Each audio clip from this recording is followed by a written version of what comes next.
La 9e journée nationale des aidants, samedi, a pour thème la santé. L'association Les Bobos à la ferme, ce jour-là, va proposer rencontres, ateliers et conférences avec des professionnels à Montreuil. Chez Les Bobos à la ferme, il y a Élodie, la maman d'Andrea, 3 ans, atteinte d'une maladie génétique, blottie dans les bras de sa monitrice éducatrice. Les aidants sont 11 millions en France.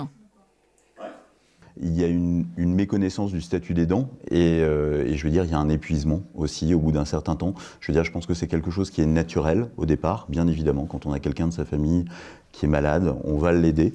Au bout d'un certain temps, je veux dire, quand cette pathologie va durer, on va avoir effectivement besoin d'aide. L'aidant, c'est une personne qui aide le malade, mais une personne non professionnelle. Mais effectivement, je pense qu'il y a quand même beaucoup d'aidants qui sont aidants sans le savoir. Le handicap et la maladie isolent.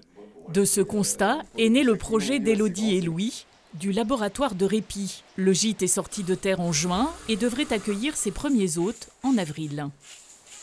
C'est un peu des séjours de répit en milieu ordinaire finalement, comme on peut parler de scolarisation en milieu ordinaire. Donc on accueille tout type de touristes. On aura le label tourisme handicap et une ingénierie projet mise en place pour avoir un professionnel du handicap qui accompagnera l'enfant. On a évalué à 30% de travail en plus, 30% de surface en plus. Accueillir un enfant handicapé, il faut une grande chambre parce qu'il y a beaucoup de choses à mettre.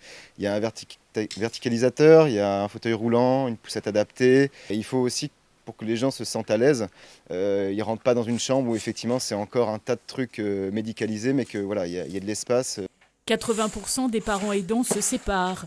Le laboratoire de répit, une pause sur le long chemin du handicap.